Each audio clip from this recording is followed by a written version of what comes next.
I mean, I don't know what I just watched. The Pistons got the win, but what just happened?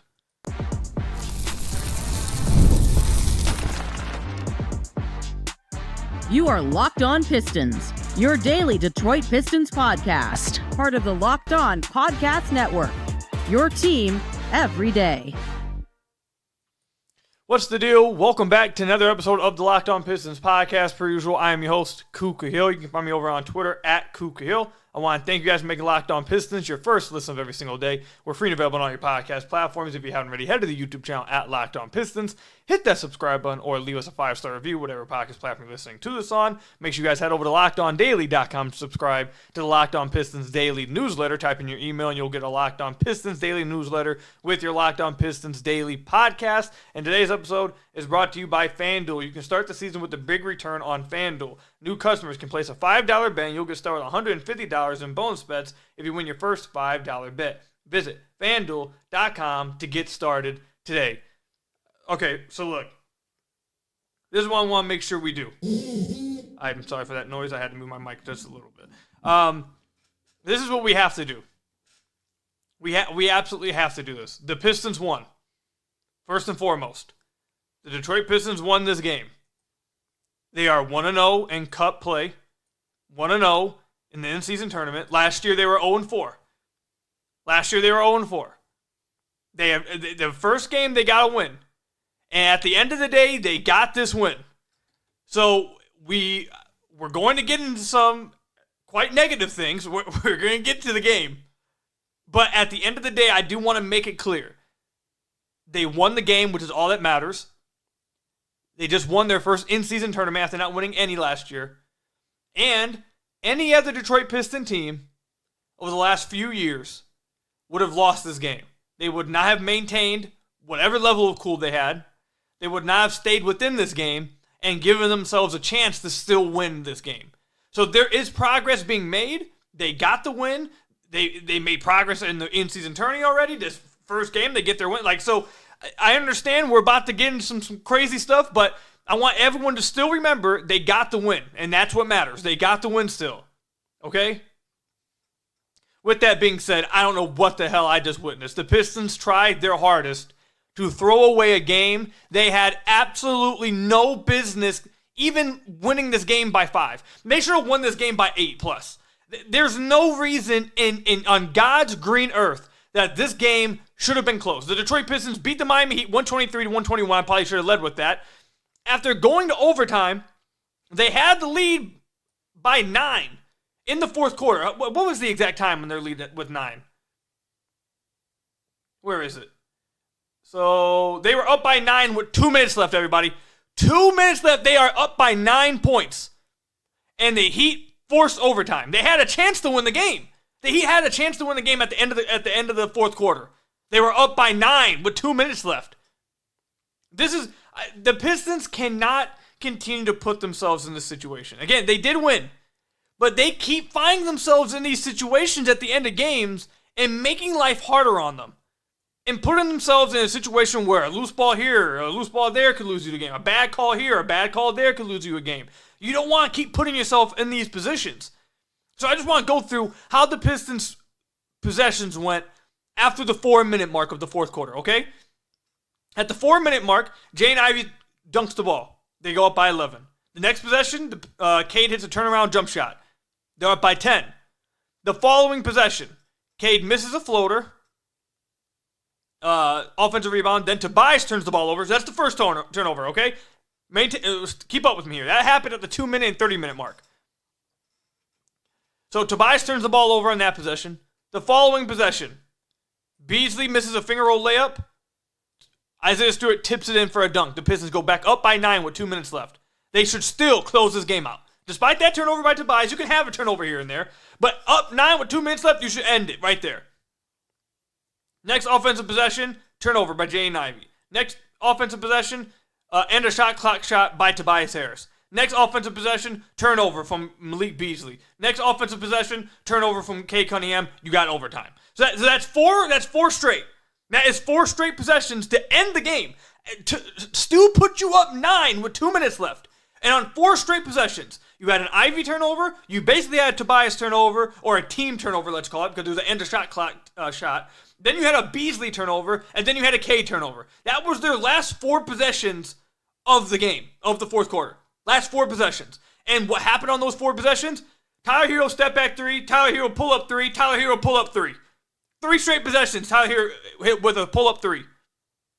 Thank God he missed a fadeaway jumper on the from mid-range at the end of the fourth quarter, and the Pistons were able to go to overtime. So that's 4 straight possessions at the end of the game.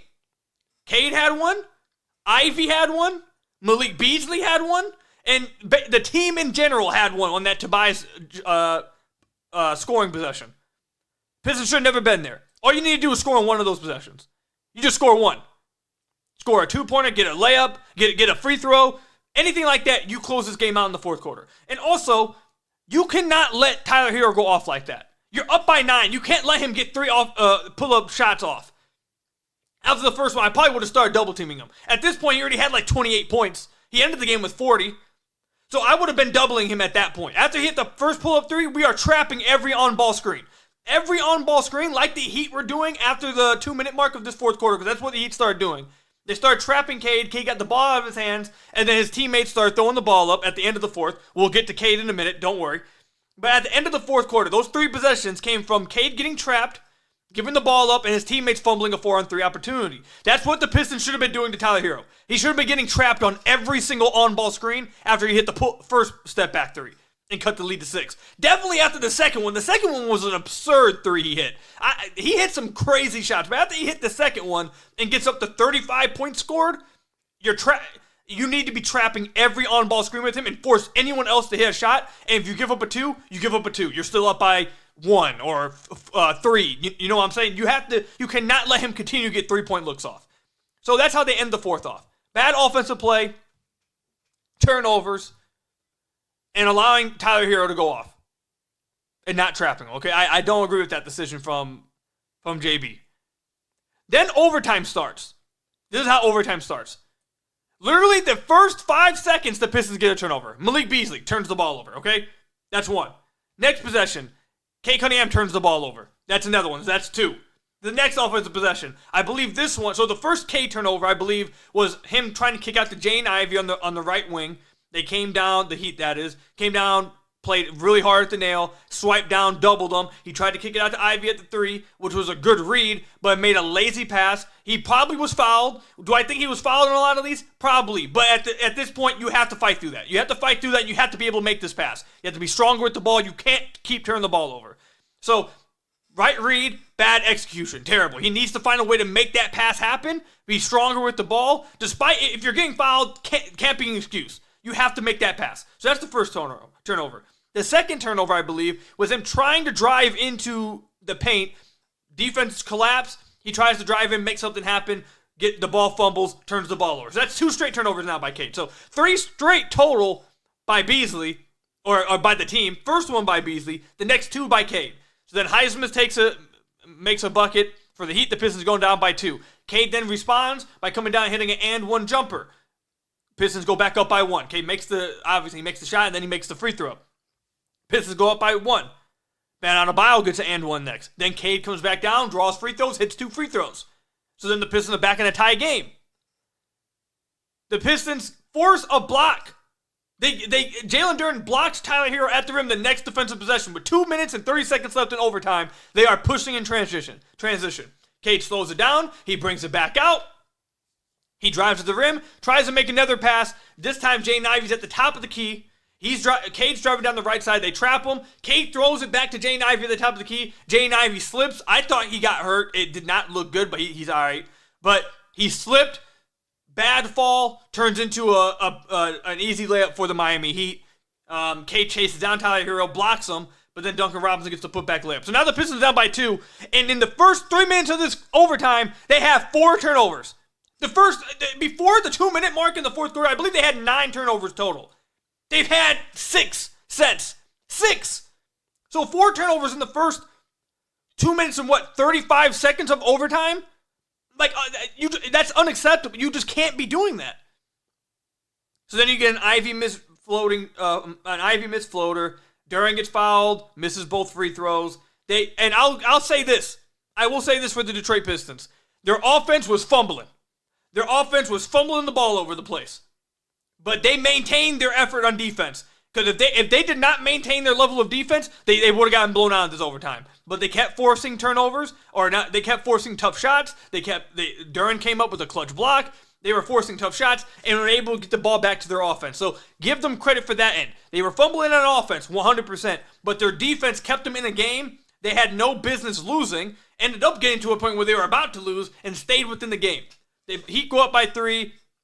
Malik Beasley gets himself an open 3. He hits it, tie game, and then obviously the Heat turn the ball over. Then the Pistons get the ball back. Cade tries to drive into the rim again. The Pistons at the end of this is the final possession. This should be the final possession of overtime. They get the ball with 28 seconds left. Shot clock's 24. You should be running this down.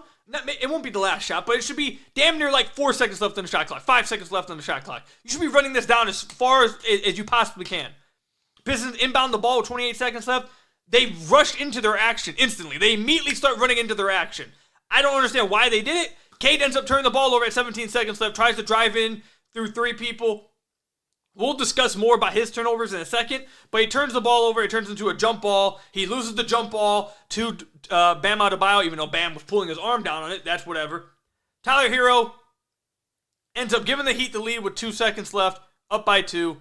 J.B. Bickerstaff draws up a tremendous out-of-bounds play, an alley-oop for Jalen Duren. Jalen Duren staying at the high post area. A back screen, he fades off of it. They get a lob to Jalen Duren. Great pass from Cade off the inbounds. They tie the game, and then Eric Spoelstra calls a timeout, pulls a Chris Webber with Jalen Rose in attendance. Malik Beasley hits the free throw. The Pistons win the game. That was a crazy explanation of everything that happened, but I don't know. I cannot believe what I just watched. That was one of the more absolutely insane endings I've maybe ever seen. I'm still kind of in shock over what I just watched. The Pistons tried to lose the game as much as possible at the end of this. They had no business losing this. They stayed in it. They stayed together, defensively, that is. And then maybe the best coach in the NBA tries calling a timeout when they don't have one and gives them the game back. So that was. I'll say this. I'll wrap up the segment with this. That is a game the Pistons 100% never get to go their way over the last few years. And it went their way here. Part of it's luck, obviously, with Spoelstra calling it. And they did not play well holding onto the ball. We'll get to Cade. Cade was fumbling the ball over the place. However, they stayed together defensively. They gave themselves a chance to win. Even without Spoelstra's technical at the end of the overtime, the game was tied. And they didn't have any timeouts. They would have had to throw the ball all the way down court with 1 second left and hope they get a made shot. So this, at the very least, it was going to a double overtime. So it's not like they would have lost already without that. They gave themselves a chance to be in this position. So credit to them. But they should have never been in this position, man. This was a crazy game, and they can't keep doing this. Let me know what you guys' thoughts are about this game. Comment section down below or over on Twitter at Kuku. When we come back, Cade, man, I'm going to talk about Cade's turnovers when we come back. Get ready to tackle the NFL action with FanDuel, America's #1 sportsbook. Because right now, new customers can bet $5 to get $150 in bonus bets if you win. The FanDuel Sportsbook app gives you everything you need to place live bets on the NFL all in one place. So when you get a hunch in the middle of the game, you can check on the latest stats, view live play-by-play, and so much more on the same page where you place your bets. Just visit FanDuel.com today to join. You'll get started with $150 in bonus bets if you win your first $5 bet. That's FanDuel.com. Again, you will win $150 in bonus bets if you win your first $5 bet. I've been using FanDuel for a few years. Incredibly fun, super easy to use, super self-explanatory, and again, most importantly, super fun to use. Never waste a hunch and make every moment more with FanDuel, the official sportsbook partner of the NFL. So I want to thank you guys again for making Locked On Pistons your first listen of every single day. We're free and available on all your podcast platforms. If you haven't already, head to the YouTube channel at Locked On Pistons. Hit that subscribe button or leave us a 5-star review on whatever podcast platform you're listening to this on. That's another great way to support the podcast. Subscribe to the Locked On Pistons Daily newsletter over at LockedOnDaily.com. Subscribe to our Locked On Pistons Insiders program, 313-914-6528. Text that number, 313-914-6528, to join the monthly Insiders subscription. And also make sure you guys subscribe to my personal YouTube channel at Kukahil. I really would appreciate it. All right, so Cade's turnovers. Let's get into it, man. So I will say this. Before I get to the negative, which we are going to get to it. Before we get to the negative, I want to make it clear to everybody. I want everyone to have this understanding.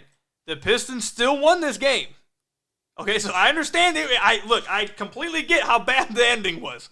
But they won this game. Let's not get too crazy over the loss. Like I mentioned at the beginning, or over a win. And like I said at the beginning of the podcast, this is their first in-season tournament win ever. The fact that they were able to stay in this game despite how they were fumbling it away on offense, all that still needs to be in the mind. That still needs to be in the thought process here. Okay, let's not go too overboard. But Cade, man, I don't know what's going on with the turnovers, bro. Actually, I do know what's going on with the turnovers. I'll tell you guys exactly what's going on with Cade's turnovers. So in overtime, I saw a lot of people talking in the Pistons community before I started recording this, obviously over talking about what happened. I feel like there's already a misconception on what exactly happened. The turnovers for Cade picked up in overtime. That's when they really came to a head. At the end of the fourth quarter, the Pistons turnovers were coming from Cade giving up the ball and his teammates not taking advantage of the 4-and-3 like they were the rest of the game. That's what happened at the end of overtime, or at the end of fourth quarter. Now, Cade did have that turnover at the very end of the fourth quarter, but the problem started before that. Also, I will throw this out there. Trust me. Look, I'm going to get harsh in a second, okay? Just stay with me. But he has been dealing with back spasms. He was dealing with it before the game. He was dealing with it during the game. We saw him leave the game and come back in the fourth quarter with like that thing around his back, whatever. All right, anyways, all that context included now. Now that we got all the context included, there is just one simple fix to Cade's turnovers that would make life so much easier on him. It would cut down on the turnovers, he'd draw more free throws, he'd draw more fouls, and they wouldn't be as sloppy. Cade has to incorporate having a low pickup point with the ball, a low gather point. And if you don't know what I'm talking about, what gets Cade in trouble, he gets himself into trouble all the time with this, nonstop. And it's where almost all of his turnovers came in this overtime. There was only one turnover where he just got ripped up. Highsmith ripped him up at the end of the fourth quarter. But the other 4 turnovers were all causes because he won't just do this one adjustment. What Cade likes to do, so on drives, if you played basketball your whole life, if you played any kind of organized ball, include like high school, college, anything like that, then you've probably been taught this kind of thing. If you've trained, you probably understand what I'm saying. If you don't, this is what it is. So there's different ways. It's called a pickup point. It's called a gather point, where when you're driving, how do you want to gather the ball? Some players, there's some situations where you need to gather high. You drive and you have the ball high. There's some drives where you have the ball tucked into your chest. Like you're a running back in the NFL, you tuck it into your chest. Usually players like to do it with one hand, use the other hand to swipe off guys who are trying to, swipe down at the ball, whatever. That's a common one. But the other one that you see a lot of players, the best players in the league, the ones who draw a ton of free throws, the best players in the NBA, you see all of them do this. They have a low pickup point. And for those of you guys watching on YouTube, I'm actually going to give you guys a live explanation of what it is, in case you guys don't know what I'm talking about. When you drive to the rim, a low pickup point, you're extending it low, and you're ripping it up. It's kind of like you're playing volleyball, okay? It's like you're hitting it underhand like this. You're extending the ball low, pickup point, and then you're ripping it up. Now, let me sit back down. If you're wondering, actually, no, hold on. All right, look, I got a basketball right here, bro. I got a basketball right here for those of you guys watching on YouTube, okay? Here's the ball. I'm going to explain for all you guys on the podcast as well. When you gather the ball like this, you are going to get slapped. When you are gathering the ball to your chest, like Cade likes to do so often, he likes to tuck it, you are going to get slapped. Your arms are going to get hit. You're going to get hit in the chest. You're going to get hit on the arms. People are going to swipe down at you. And refs are not going to be as quick to call those fouls because it's not as clear as day. So could Cade have been getting called or been getting fouled on some of these turnovers? Maybe. But it doesn't matter. You can't have these turnovers. These turnovers literally almost lost the Pistons the game. Cade almost lost them the game with these turnovers. This can't keep happening. He almost lost them the game with these turnovers. Okay? So when he has the ball tucked in, it makes it harder for officials to call the foul because they can't really see where they're hitting. Are they hitting the ball? The hand's part of the ball? Are they hitting the hand in the ball? Like, it's harder to see it. That's why most players, the elite players at drawing free throws, you watch Luka, you watch SGA, you watch Tatum, you watch Harden in his prime years, you watch all of these guys, main high usage ball handlers that draw free throws, DeMar DeRozan, Jalen Brunson, they all do it. They don't tuck it in like this. They don't tuck it in like a running back. They come through. I'm going to show another example. You take the ball. As soon as you pick it up, you're extending it low because the first thing defenders are going to want to do, is try to swipe down and knock the ball away. That's what every defender wants to do. Any help side defender, they want to swipe down and knock the ball away. That's what they want to do. And that's where a lot of the turnovers come from with Cade. If he would just extend it low and rip up, they will be swiping at his arms. They will hit his arms. It will be clear as day, and he'll get free throws. Those turnovers at the end of this game where he's just losing it in traffic would not happen. He would draw free throws. He'd cut down the turnovers and become a more efficient player because of it. But for whatever reason, this is my one criticism that I have of Cade. His turnovers are, again, a lot of this is what causes a lot of his turnovers. He just doesn't rip through. He doesn't utilize the low pickup point. He doesn't utilize the low gather. He always tucks it into his chest. And then guys will swipe at him and then he'll lose the ball in traffic. Just use the low pickup point. Use the low gather. What my coach used to tell me was show the ball and rip. Show the defense the ball and rip. As soon as you show the defense the ball, the first thing they want to do is swipe at it. If your arms are extended down and as soon as you extend the ball and show it, if you rip up as soon as you do that on the drive, you are going to get slapped in the arm. It's going to be clear as day. You're going to hear the clap just like the slap just like that, and you will get free throws. It would change so much for Cade on his drives because most of his turnovers are coming on drives when he just gets the ball taken, either fumbled away, taken away because he's tucking it into his chest, and he complains about fouls. We complain about the foul calls for him. It's all true.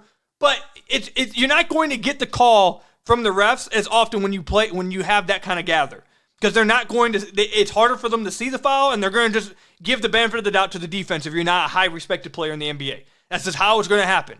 Again, I'm telling you guys, watch any game, any of these elite free throw takers, any of these elite players. They have a low pickup point, and they utilize it almost every single drive. If Cade has to include this into his game, he has to make that change, or he's going to continue to struggle at the end of games with turnovers, and he's going to almost lose Pistons games like this at times with his turnovers. 4 turnovers in overtime, man, unacceptable. Absolutely unacceptable. Cade is my guy. Cade is my guy, okay? I think extremely highly of Cade, and I will mention Cade had 5 points in overtime. He had that big and one pull-up jump shot to get them back the lead, and he drew another free throw. 2 free throw attempts to tie the ball game again with a minute left in the game, or what was it? 2 minutes left in the game. So he did make up partly, I guess he contributed somewhat, but the turnovers are unacceptable. They quite literally almost lost the Pistons the game. They should have never been to that point in overtime, but in overtime his turnovers almost lost them the game. Along with who else did I say had turnovers in this game? Or in that fourth quarter. It was Malik Beasley in overtime. Ivy had 2 in the fourth. Unacceptable, man. Cade can be a truly, truly great player.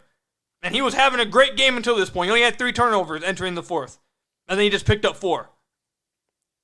So, look, he can be a great player. I think he's going to be a great player. I think incredibly highly of Cade. He is my guy. But these turnovers are unacceptable. They almost lost the Pistons the game. They've come up at other points in the season so far that have contributed to Piston losses, and it's more frustrating for me watching when I feel like there is such an easy adjustment to wipe a lot of them away. He still is going to have trouble with turnovers. A lot of high usage guys will. Like, he's always going to battle the turnover. But a lot of the turnovers are self-inflicted. And a simple adjustment could change a lot of it. So that's my rant about that, man. The Pistons won. They're 5-7. So we'll probably talk about that more tomorrow. Okay, on the next episode. I get it. Where everyone's probably a lot heated right now, even though they won. Like, I get it. And we have to talk about that because they really tried to throw this game away. They did win. They're 5-7. Remember that. But Cade, man. Ashton, Cade, Cannon, if one of you guys are watching, come on, man. Just low pickup. The low gather. Just utilize the low gather. Can't have 4 turnovers in overtime, man. You almost lost. The Pistons almost lost them the game. Or Cade almost lost them the game with that. That's unacceptable. He's got to be better. He's got to be better, man. But let me know in the comment section down below how you guys are feeling. Either, again, like I said, comment section down below or over on Twitter at Kuka Hill. Now that this game is over and the Detroit Pistons, again, won, I want to look ahead because they are currently 5-7. Now, again, people are going to be, it's going to be hard to talk about this because people are frustrated right now with how it ended. But when we come back, the Pistons are 5-7. I want to look forward to into their future real quick. With big wireless providers, what you see is never what you get. Somewhere between the store and your first month's bill, the price you thought you were paying magically skyrockets. With Mint Mobile, you'll never have to worry about gotchas ever again. When Mint Mobile says $15 a month when you purchase a 3-month plan, they mean it. Mint Mobile is here to rescue you with premium wireless plans starting at $15 a month. All plans come with high-speed data, unlimited talk and text, delivered on the nation's largest 5G network. Use your own phone with any Mint Mobile plan and bring your phone number along with all your existing contacts. Ditch overpriced wireless with Mint Mobile's deal and get 3 months of premium wireless service for $15 a month. To get this new customer offer and your new 3-month premium wireless plan for just $15 a month, go to mintmobile.com/LockedOnNBA. Again, that's mintmobile.com/LockedOnNBA. Cut your wireless bill to $15 a month at mintmobile.com/LockedOnNBA. $45 upfront payment required. New customers on first 3-month plan only. Speeds slower above 40 gigabytes on unlimited plan. Additional taxes, fees, and restrictions apply. See Mint Mobile for details. Again, that's mintmobile.com/LockedOnNBA. So I want to thank you guys again for making Locked On Pistons your first listen of every single day. We are free and available on all your podcast platforms. If you haven't already, head to the YouTube channel at Locked On Pistons. Hit that subscribe button or leave us a 5-star review on whatever podcast platform you're listening to this on. That's another great way to support the podcast. Now, I want to say this, okay? I want to be a little positive now. Because the Pistons did win this game. So let's be positive real quick. So, in the second half, Cade shot 5 of 9, had 14 points, 3 assists, played well. Jaden Ivey in the second half had 13 points. At halftime, him and Cade were doing a great job of taking care of the ball. They both had 5 assists at halftime. Cade had 1 turnover. Ivey had 0. I thought Ivey played. I think Ivey ended the game. Hold on. He ended the game shooting 44% from the field. I thought he actually played a lot better of a game than that would suggest. Like, he ended the game with 19 points, 9 rebounds, 7 assists. Cade ended the game with 21 points, 9 assists, 7 rebounds. I thought those two guys. I know that the way the game ended is going to cloud a lot of things, and you should not ignore it at all. We just ripped Cade for it, okay? I get it. But I thought those guys, before that last 2 minutes, I thought they both were playing really well. Tobias, I think, is looking better and better with each passing game. Malik Beasley, I think I'm almost ready to say extend him now. He's playing really well. He had 21 points in this game. I think they really need his quick trigger and volume shooting. They need that off the bench from a shooter like that. So, like to see that. Simone Fontecchio had 10 points and 4 of 8 shooting. He looked a little better in the second half. Isaiah Stewart, 13 and 10 off the bench. Stu's been tremendous for the Pistons, man. He's been really good. Jalen Duren returned in this game. Obviously, he had that game-tying alley-oop dunk. And then THJ, I want to say shoot prayers up for THJ. He had a really nasty injury. I don't even want to describe it. It was gruesome seeing it. So I hope he's all right. A head injury. I hope he's all right. Praying for him. But look, The ending was the ending, but they did a lot of good things leading up to the final 2 minutes of the fourth quarter. Literally, they had a 9-point lead with 2 minutes left. They were doing a lot of good things. And we already talked about the ending, but there was a lot of good things that happened. And now the Pistons find themselves sitting at 5-7. Look, now that we've critiqued everything, the fans should be extremely excited right now. They should be feeling good as ever. The Pistons are 5-7. It took them like 4 months to win 5 games last year. They are 2 games under 500. They've been in every game since except the New York Knicks game. Every single game, the Pistons have had a chance to win it. Every single game, they've played really well, I thought, for the majority of the game. They currently are 7th in the East. They've won their first in-season tournament game. Before the year, if you looked at their schedule like I did before we talked about in the podcast, I said this was going to be a rough start, first 15 games. I thought it was potentially 3-13 or like 3-12 start. 2-13 kind of start. They're 5-7. I don't care how this game ended. Everyone should be excited about that. Now, tomorrow, or when you guys listen to this, probably tonight, on the back end of a back-to-back, they are going to Milwaukee, and they're playing in Milwaukee. Now, this is going to be incredibly interesting to watch because Cade was dealing with back spasms. I wonder if he plays.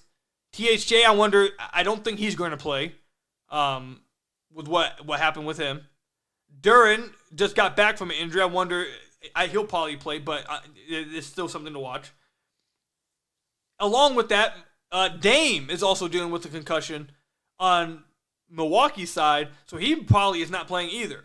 So this is a game where the Pistons, if they have all their guys, if Cade plays, if Duren plays, I'm going to assume THJ is probably going to be out. That injury did not look good. If they have Cade and Duren coming into the game against Milwaukee, yes, they do still have Giannis, but this is a team that does not have much depth.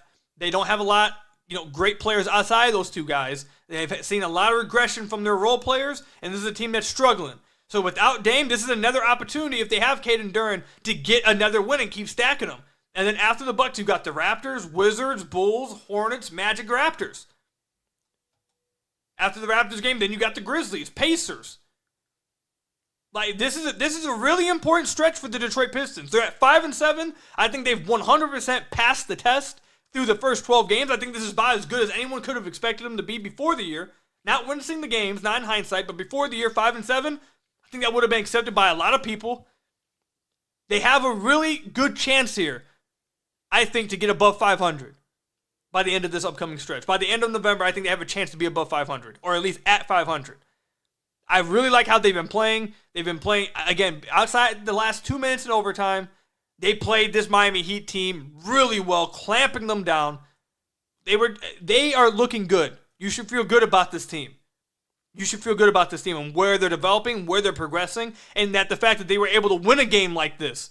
They would never have won this game over the last 5 years. This is one of those games they fumble and they would have lost by 10 plus in overtime. They still were able to find a way to win this game. Put themselves in the position to where a mess up by Eric Spoelstra wins them the game. One free throw down 2 doesn't matter.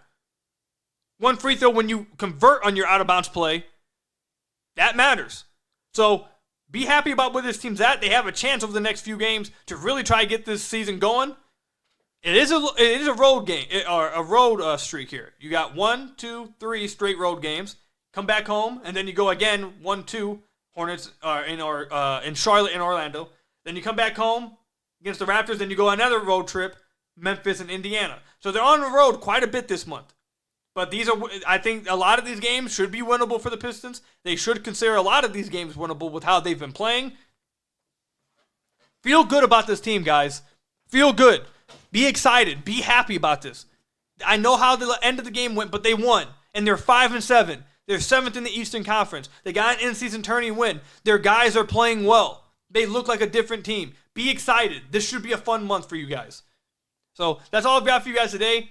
Hit that subscribe button at the YouTube channel, Locked On Pistons. Leave us a 5-star review, whatever podcast platform you're listening to this on. Thank you guys for making Locked On Pistons your first listen of every single day. Subscribe to the Locked On Pistons Daily Newsletter. Subscribe to my personal YouTube channel. Subscribe to the Locked On Pistons Daily Insider Program at 313-914-6528. And until next time, I will see you guys later. Stay safe out there. Till next time, peace out.